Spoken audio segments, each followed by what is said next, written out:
located just 2 hours south of our nation's capital, is home to over 90,000 men, women, and children, the overwhelming majority of whom are able to earn an income thanks to agriculture. This includes traditional farming, forestry, and mariculture. The area's close proximity to sea level has allowed Middle Peninsula residents to depend on the land for centuries. Its unique location provides ecologically and economically valuable tidal and non-tidal wetlands, forests, pastures, rivers, streams, and embayments that have until recently allowed the region to be self-sufficient. Just 50 years ago in Tappahannock, the Essex County Town Center, vendors could be seen lining the main street on Saturday mornings trading goods with one another. Every family in the area involved themselves in some type of agriculture, so grocery shopping as we know it today was unnecessary. But trading for niche items like blue crabs, cured meats, and handmade products was a part of the norm. However, as more businesses entered the bioregion, more farms became consolidated, and fewer people involved themselves in the practice of subsistence farming. This tradition slowly faded away, causing the type of system we see today to emerge. Though the agricultural industry continues to be the backbone of the Middle Peninsula economy, it is struggling to keep its residents fed and employed. This raises several questions about the future of the Middle Peninsula and its inhabitants. The current system is not working. Prices for crops are down, land is less fertile, and almost all food within the bioregion is imported because the vast majority is raised for animals and is transported out of the country. But all hope is not lost. Something can be done to empower the Middle Peninsula, but it starts with a place for growers and vendors to return.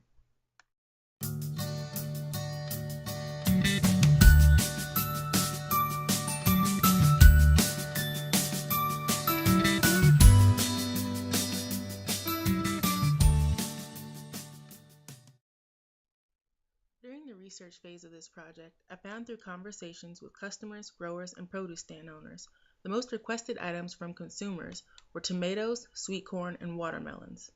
While these items do grow in Virginia, they are harvested towards the end of the growing season.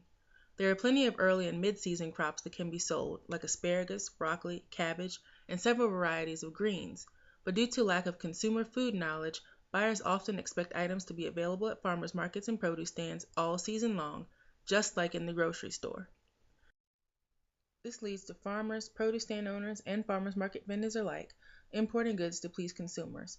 Some only include items they know customers look for, while others expand into items like pineapples, bananas, oranges, and limes. This allows for further misunderstanding about food, especially local foods, amongst consumers, as well as feelings of distrust towards their respective salespersons.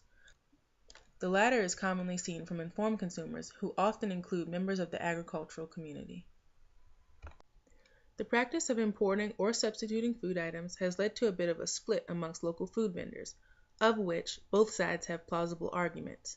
Those who import foods feel they are justified in doing so, as this secures income until their locally produced foods become available.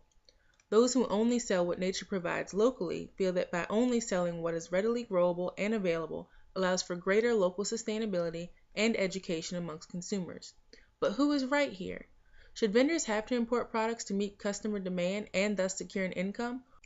Or should they forego financial security in the earlier portion of the growing season to educate their consumers? What about foods that are readily available in the bioregion but have no local producer, such as the various types of pickles and jams seen at farmers markets across the nation? Are substitutes warranted? After all, the allure of buying at farmers markets and produce stands is to be able to enjoy local flavors while supporting your own food system.